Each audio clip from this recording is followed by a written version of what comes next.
Bismillahirrahmanirrahim. We have started this topic, that is locomotion in invertebrates. We have studied few organisms.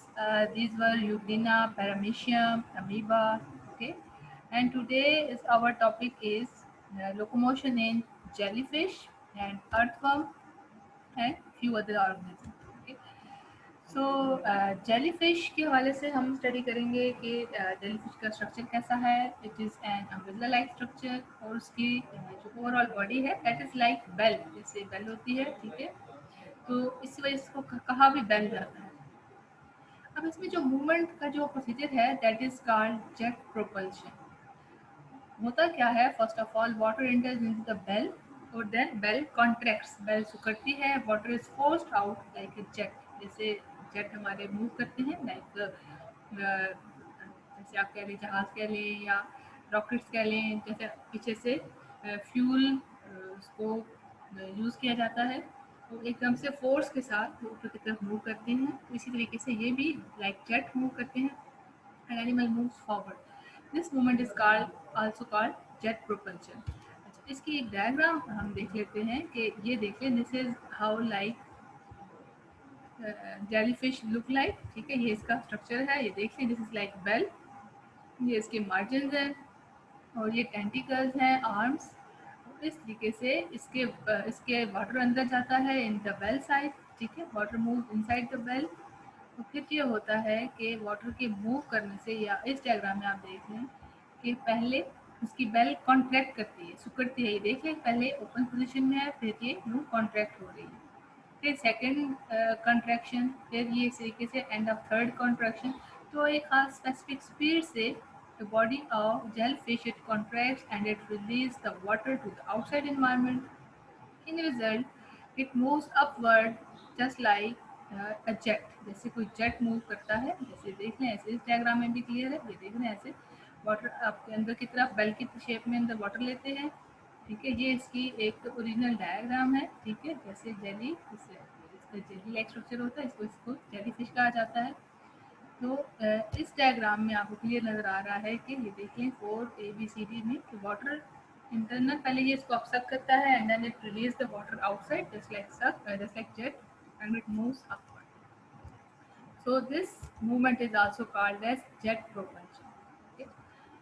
Then is earthworm. Earthworm, we normally see earthworm in rainy season. ठीक है, earthworm की motion कैसे होती है? It looks like its movement is like accordion like movement, यानी कि एक खास specific उसकी पोजीशन में लेता है और उसमें उसका हेल्पफुल क्या क्या होता है. एनविसिटी and muscles both are involve. पहले हम ये देख लेते हैं कि सिटीज़ क्या है. देखें ये सिटीज़ इसके जो उसको सॉइल से कनेक्ट रखते हैं. ठीक है, स्मॉल ब्रिसल लाइक स्ट्रक्चर होते हैं. ठीक है, छोटे छोटे कांटेदार नुमा चीज़ होती है, जैसे कि उसके आप फीट कह लें या लेग्स कह लें, कि जो उसको ज़मीन पर एक तरह से एंकर करता है. अब होता क्या है कि कैसे इसकी मूवमेंट होती है कि first of all earthworm becomes long and thin. ठीक है, अब इस जगह पर देख लें ये वाला एरिया. ठीक है, इट बिकम्स लॉन्ग, ऐसे पतला हो रहा है और थिन हो रहा है. फिर उसके बाद क्या हो रहा है कि उसी का पिछला हिस्सा थोड़ा सा स्मॉल और यूँ ऐसे ना ज़्यादा चौड़ाई की रो ज़्यादा चौड़ा वाइडन हो रहा है. ठीक है, फिर इसी का पिछला हिस्सा ऐसे ही होगा, लॉन्ग एंड थिन होगा. तो इस तरह की पोजीशन लेने में कि कुछ एरिया जो है वो लॉन्ग एंड थिन हो रहा है और कुछ एरिया जो है वो उसका वो ज़्यादा चौड़ा शॉर्टन बॉडी शॉर्टन हो रही है और ज़्यादा चौड़ी हो रही है. तो उस केस में क्या हो रहा है कि स्पेसिफिक मसल्स आर इन्वॉल्व. उन muscles contract and they relax in a specific speed. ठीक है, स्पेसिफिक पोजीशन में वो लेते हैं. अच्छा, होता क्या है कि थिन एंड लॉन्ग करने के लिए अगर यहाँ से ये चीज़ देख लें, मैं इसको हाईलाइट करती हूँ कि first of all circular muscles contract. ठीक है, मैं इसको हाईलाइट कर रही हूँ कि first of all circular muscle contract and longitudinal muscle relax. Body becomes thin and long. सही, ये इस जगह पे मैं इसको हाईलाइट कर रही हूँ. ये देख लें, circular muscles contract and longitudinal muscles relax and body becomes thin and long. अच्छा, ये तो हमने एक तरीका पढ़ा कि जैसे ही लॉन्गिट्यूडनल मसल रिलैक्स करेगा, ये देख लें तो बॉडी थिन एंड लॉन्ग होगी. ठीक है, अच्छा लॉन्गिट्यूडनल मसल्स रिलैक्स, ये आप इस जगह पर देख लें, ये थिन है, ठीक है। लॉन्गिट्यूडनल मसल लंबाई के रुख लंबे हो रहे हैं, सही। और सर्कुलर मसल कॉन्ट्रैक्ट, यानी कि ये चौड़ाई के रुख, मोटाई के रुख, ये कॉन्ट्रैक्ट सुकड़ है। अच्छा, उसी के अपोजिट के जब बॉडी उसकी शॉर्टन हो रही है और वाइडन हो रही है, ऐसे है ना, शॉर्ट हो रही है और वाइडन हो रही है, तो शॉर्ट और वाइडन होने में सर्कुलर मसल रिलैक्स हो रहे हैं, ठीक है। देख लें इनकी चौड़ाई बढ़ रही है, खुलाई यानी कि इस एरिया की वो सिर्फ छोटा और गोल, उसकी गोलाई ज़्यादा बढ़ रही है। So circular muscles are relax and longitudinal muscle contract. Longitudinal muscle contract हो गया, सिकुड़ गया, तो बॉडी शॉर्टन होगी। तो ये दो जो प्रोसेस हैं आपने बस ध्यान में रखने हैं कि जैसे ही लॉन्गिट्यूडल मसल रिलैक्स करेंगे तो बॉडी लॉन्ग हो जाएगी, ठीक है। सर्कुलर मसल कॉन्ट्रैक्ट करेंगे तो बॉडी लॉन्ग हो जाएगी, कॉन्ट्रैक्ट कर रहे हैं क्योंकि वो ऐसे ना सिकुड़ रहे हैं। फिर इसी के वाइस वर्सा सर्कुलर और लॉन्गिट्यूडल मसल्स का रोल है, वो it helps in shortening and widening of the body. अब ये प्रोसेस चलता कैसे है कि first of all atoms body becomes long and thin and seta present on the other side of the anterior and come out other side of the, जैसे ये देखिए अगर फॉर एग्जांपल ये उसका हेड है और ये उसकी टेल है, ठीक है। ये एरो साइड पर आप देख रहे हैं कि अगर इसकी मूवमेंट इस पोजीशन में है तो क्या होगा कि यहाँ से ये एरिया पहले लॉन्ग एंड थिन होगा, तो सीटा ऑन द अदर साइड थी, बॉडी के नीचे ही उसकी पोजीशन पर सीटा है, वो क्या कर रहे हैं, उसकी बॉडी को एंकर कर रहे हैं, यानी कि जमीन पर सपोर्ट दे रहे हैं। अब नेक्स्ट स्टेज में क्या होगा कि longitudinal muscles now contract and circular muscle relax. अब दूसरा वाला जो हम पार्ट हमने ये वाला स्टडी किया कि जिसमें लॉन्गिट्यूडनल मसल कॉन्ट्रैक्ट कर रहे हैं, सर्कुलर रिलैक्स कर रहे हैं, तो body becomes shorten and this pulling the portion forward. इस तरीके से एक एरिया पहले लॉन्ग एंड थिन, फिर वही वाला एरिया शॉर्ट एंड वाइडन हो जाएगा और वो आगे की तरफ उसको फोर्स करेगा। Then city of the posterior, posterior होता है पिछला, जो उसका बैक वाला एरिया, तो उसके बैक वाले एरिया के यानी कि उसी पोजीशन के जो थोड़ा सा पीछे एरिया है वो वाले सीटा comes out and they fix the animal on the ground, ठीक है। इनका रोल सिर्फ यही है कि इन्होंने ऑर्गेनिज्म को, अर्थवर्म को जमीन के ऊपर सपोर्ट करना है, एंकर करना है। फिर उसके बाद वही वाला प्रोसीजर के again circular muscle contract and longitudinal muscle relax and body becomes thin and long. मतलब हमने थिन एंड लॉन्ग से स्टार्ट किया पहले, फिर हमने शॉर्ट और उसको वाइडन किया, ठीक है। फिर उसके बाद दोबारा थर्ड पे दोबारा again body becomes long and thin. So in this way earthworms move from one place to another place. ये देखें आप, ये इसके हेड को ये देख लें, ये पहले बॉडी बिकम शुरू वाला थिन एंड लॉन्ग, जो नेक्स्ट है short, body short and widen, फिर again thin and long and short and widen. तो इस तरीके से ये देख लें, पहले वाला एरिया जब ये थिन एंड लॉन्ग था तो वो नेक्स्ट स्टेज में जाके वो शॉर्ट एंड वाइडन हो गया, जहाँ पर पहले ये शॉर्ट एंड वाइडन था वही वहाँ पर थिन एंड लॉन्ग हो गया। So in this way earthworm moves from one place to another place. So next is locomotion in the cockroach. Cockroach हमें पता है बड़ा तेजी से वॉक करता है, sometime it also take flight by its wing, इसके विंग्स भी होते हैं।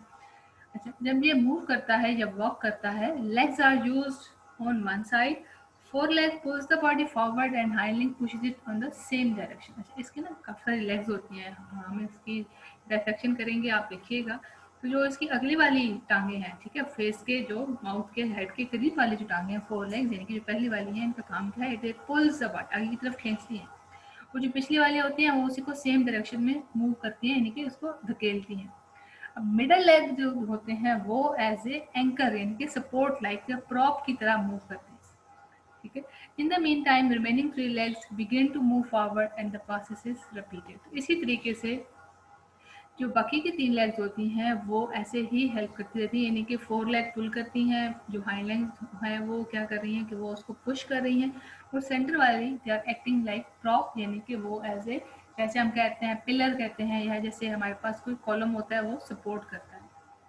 Out of the two pairs, ठीक है, दो पेयर्स में से, चलिए हम इसकी वो डायग्राम भी देख लेते हैं कि कितने पेयर्स हैं लेग्स के।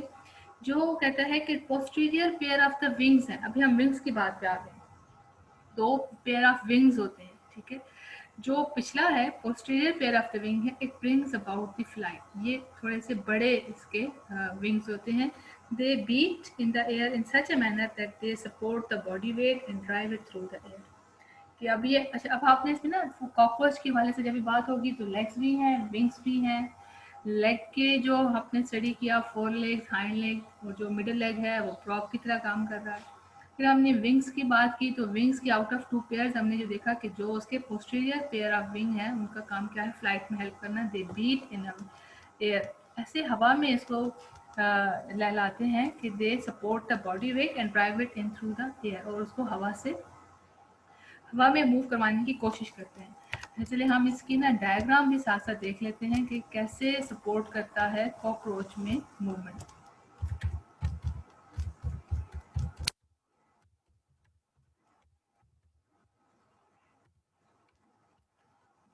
ये आप डायग्राम में देख लें, ठीक है, ये बड़ी क्लियर डायग्राम है यहाँ पर। सबसे पहले हम इसकी ये डायग्राम देखते हैं, ये देख लें, ये इसकी विंग्स है और ये इसकी लेग्स हैं, ठीक है।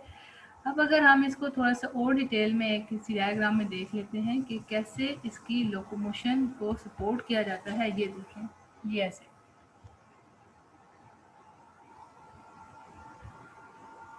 कि थोड़ी सी एक और क्लियर डायग्राम हमारे पास होगी इधर।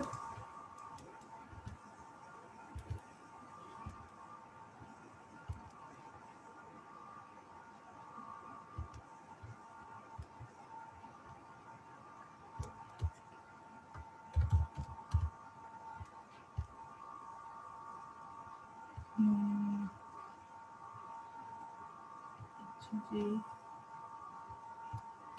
ये इसकी इस डायग्राम में इसकी ये देखें लेग्स क्लियर हैं, एक फोर लेग्स, ये इसकी मिडल लेग्स और ये इसकी हाइंड लेग्स, ठीक है। हमने ये पढ़ा कि four legs it pools the body forward, जो मिडल हैं they help, they move, they act like prop, यानी कि सपोर्ट के तौर पर काम करते हैं, और हाइंड लेग उसको ना पीछे से पुश करता है, ठीक। इसी तरीके से अब अगर हम इसके ये देख लें, ये वाले इसके विंग्स हैं, ठीक है। विंग्स का काम क्या है कि वो इसको हवा में फ्लाइट लेने के लिए उसको सपोर्ट करता है। तो दो पेयर्स हैं, 2 पेयर्स ऑफ विंग्स हैं, तो जो कहते हैं कि जो पोस्टीरियर, जो पिछले वाले पेयर ऑफ विंग्स हैं, वो इसकी बॉडी को फुली तौर पर सपोर्ट करता है एयर में, कि वो वेट को भी एडजस्ट करे, बियर करे, और साथ साथ उसको हवा में फ्लाइट लेने के लिए भी हेल्प करता है। तो this was about the movement, locomotion in cockroach, ठीक। अगला है लोकोमोशन इन द स्नेल।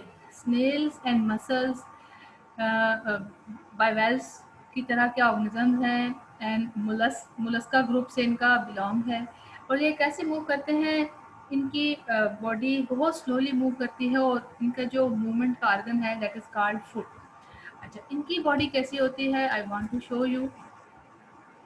आप ये देख लें कि कैसे स्नेल में, ये देखें, ये इनका ऑर्गेनिज्म का ओवरऑल बॉडी स्ट्रक्चर है कि ये तो फर्स्ट ऑफ ऑल आपने याद रखना है कि इसका बिलोंग किस ग्रुप से है, सो दे आर मोलस्क्स, ठीक है।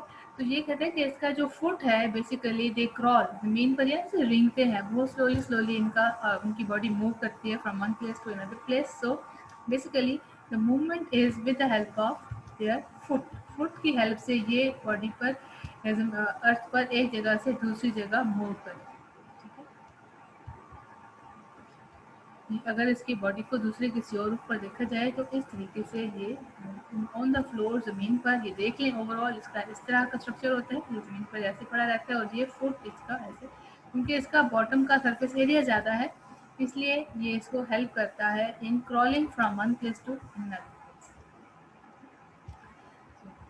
So next is locomotion in starfish, ठीक है। स्टारफिश में किस तरह की लोकोमोशन होती है, आपको फर्स्ट ऑफ ऑल इसकी मैं डायग्राम दिखा दूँ। एक तो आपको पता है कि जैसे इसका नेम है, इट्स नेम इंडिकेट स्टारफिश, तो इसकी बॉडी भी एज स्टार होती है, डिफरेंट उसकी बॉडी से रेडियल कैनाल्स होती हैं, ठीक है। अच्छा, जैसे जैसे कि एक स्टार में होता है काफ़ी सारे आर्म्स होते हैं, उन्हीं आर्म्स में ये क्या करता है, उसकी स्पेसिफिक ट्यूब फीट्स होती हैं। आपको मैं डायग्राम में शो कर देती हूँ, दिखाती हूँ कि ट्यूब फीट्स कहाँ पर हैं, that present on the both side of radial canal that extends up to the tip of arm. अब जो उसकी आर्म है, उसकी आर्म के साथ साथ, यानी कि पूरी आर्म के साथ साथ ट्यूब फीट्स पाए जाते हैं। तो ये ट्यूब फीट दे एक्सटेंड, यानी कि थोड़े से लंबे हो जाते हैं या थोड़े से बाहर की तरफ आ जाते हैं, when water is pumped into them, then they fix themselves by suction cup to some object. किसी भी ज़मीन के साथ with the help of suction का ये अपने आप को फिक्स कर लेते हैं। जैसे पानी इसके अंदर आया, इन्होंने अपने आप को किसी ऑब्जेक्ट के साथ बाय सक्शन कप फिक्स कर लिया। Later on they shorten and they pull the body in that direction. फिर ये खुद को छोटा कर लेते हैं और उसी डायरेक्शन में मूव करते हैं। This way starfish moves into any direction. Arms of the starfish also helps in swimming. अब अगर हम इसकी डायग्राम देखें, आप ये देख लें स्टारफिश की ओवरऑल ऑर्गेनिज्म का स्ट्रक्चर, ये देख लें इट्स बॉडी इस तरह की होती है स्टारफिश की, ठीक है। अब स्टारफिश में हमने ये पढ़ा कि ट्यूब फीड्स होती हैं। अब इस डायग्राम में ना ये बड़ा अच्छा क्लियरली मेंशन है कि इसकी बाजू की जो बॉडी के इसकी आर्म्स हैं, इसकी इंटायर लेंथ के साथ साथ ये tube feed they extend up to the tip of the arm, यानी कि बाजू की बिल्कुल आखिरी पॉइंट तक यही वाले ट्यूब फीड्स वहाँ तक ऐसे ना उनकी पोजीशन, यानी कि साथ साथ इनकी ना पोजीशन रहती है। अब होता क्या है कि when water enters into this tube feed, जैसे ही वाटर एंटर हुआ ये ट्यूब फीड एक्सटेंड हो जाते हैं, यानी कि ज़मीन की तरफ बाहर की तरफ आ जाते हैं एंड दे एंटर, और वो ज़मीन पर खुद को फिक्स कर लेते हैं किसी भी जगह के साथ, किसी भी। फिर उसके बाद क्या होता है कि नेक्स्ट स्टेज क्या होता है कि वो खुद को शॉर्टन करता है, अपनी पोजीशन छोटी कर लेते हैं और फिर एक से दूसरी जगह पर खुद को मूव करता है।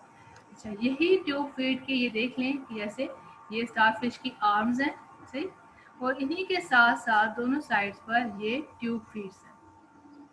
अच्छा, ये यही वाली डायग्राम इसमें क्लियरली देखिए ये मेंशन हुई हुई है कि ये स्टारफिश के आर्म्स हैं और ये उसके जो ट्यूब फीड्स हैं ये इसको ज़मीन पर एक जगह से एक दूसरी जगह मूव करवाने में हेल्प कर रहे हैं। अच्छा, यही चीज़ फिर इस जगह पर भी इस डायग्राम में भी क्लियरली मेंशन है, ठीक है।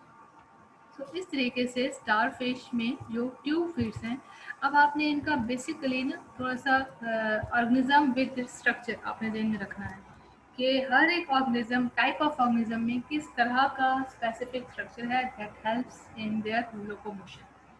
जैसे कि हमने सबसे पहले अच्छा स्टडी किया, इसको और भी हम डिटेल डायग्राम में हम स्टडी कर सकते हैं कि ट्यूब फीड का क्या रोल है। ट्यूब फीड देख लें, स्टार फिश में भी ट्यूब फीड्स नज़र आ रहे हैं, मतलब जैसे ही ये मूव करता है तो यहाँ ये देखिए, अब ये देखिए इस डायग्राम में भी इसकी ये ट्यूब फीड ज़मीन के साथ खुद को एंकर किया हुआ है और starfish it can fix itself with any object, with the soil, with any kind of subject जो कि हार्ड सब्जेक्ट है, ज़मीन, कोई पत्थर, कोई चट्टान, कोई भी चीज़, उस जगह पर ये खुद को उस जगह पे फिक्स कर लेते हैं and then water moves into this tube feed और फिर ये खुद को थोड़ा सा शॉर्ट करके एक जगह से दूसरी जगह पर किसी भी डायरेक्शन में मूव कर सकते हैं, ठीक है।